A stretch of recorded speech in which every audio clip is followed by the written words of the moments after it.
एक गांव में एक मदारी रहमत अपनी पत्नी जैनब और 3 बेटियों के साथ रहता था। रहमत की रोजी रोटी का एकमात्र सहारा उसका वफादार बंदर था, जो करतब दिखाकर लोगों का मनोरंजन करता और बदले में कुछ सिक्के कमाता। यह बंदर सिर्फ एक पालतू जानवर नहीं था, बल्कि इस घर का एक सदस्य बन चुका था। रहमत ने उसे अपने बच्चों की तरह पाला था। जैनब ने उसे अपने बेटे जैसा समझा और वह भी घर के हर सदस्य से बेइंतहा मोहब्बत करता था।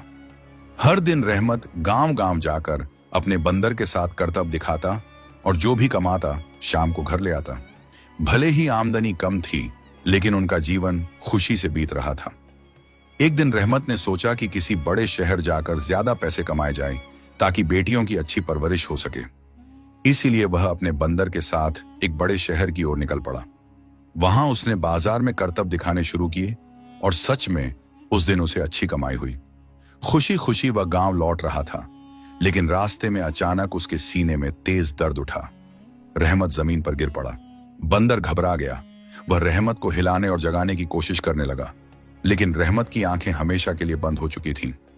बंदर जोर जोर से चिल्लाने और रोने लगा, मगर वहां कोई नहीं था जो उसकी मदद कर सके। जब गांव वालों को खबर मिली तो जैनब और उसकी बेटियां दौड़ती हुई आईं। जैनब अपने पति के निर्जीव शरीर को देखकर फूट फूट कर रोने लगी। बेटियां भी बिलखने लगी। लेकिन सबसे हैरान करने वाली बात यह थी कि बंदर चुपचाप उदास आंखों से अपने मालिक को देख रहा था, जैसे उसे सब समझ आ रहा हो। रहमत के जाने के बाद जैनब पर दुखों का पहाड़ टूट पड़ा। वह सोच रही थी कि अब अपनी बेटियों की परवरिश कैसे करेगी। घर में खाने के लिए कुछ नहीं था, न ही सिर पर कोई छत। लेकिन जो चीज सभी को चौंका रही थी वह थी बंदर की हरकतें।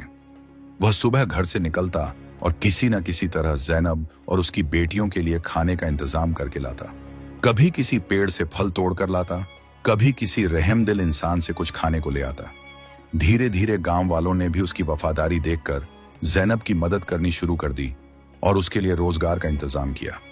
इस तरह बंदर ने न सिर्फ अपने मालिक की गैर मौजूदगी में उसके परिवार का सहारा दिया, बल्कि यह भी साबित किया कि वफादारी और प्रेम किसी भी रिश्ते की नींव हो सकते हैं, चाहे वह इंसान हो या जानवर। समय बीतता गया। जैनब ने मेहनत मजदूरी करके अपना जीवन संभाल लिया और बेटियां भी बड़ी होकर आत्मनिर्भर बन गईं। लेकिन गांव के लोग आज भी उस वफादार बंदर को याद करते थे, जिसने अपने मालिक के जाने के बाद भी उसके परिवार की रक्षा की और उनका सहारा बना रहा। बंदर अब बूढ़ा हो चुका था, मगर उसकी आंखों में वही पुरानी चमक थी। वह हर रोज जैनब के दरवाजे पर बैठकर उसकी और उसकी बेटियों की देखभाल करता, जैसे अब भी वही उनका संरक्षक हो।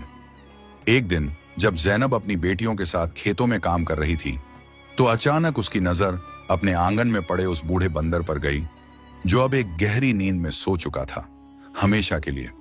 जैनब की आंखों में आंसू आ गए, लेकिन इस बार यह आंसू सिर्फ गम के नहीं, बल्कि कृतज्ञता के भी थे। पूरा गांव उस वफादार साथी को अलविदा कहने आया, जिसने प्यार और वफादारी की ऐसी मिसाल छोड़ी थी जिसे कभी भुलाया नहीं जा सकता।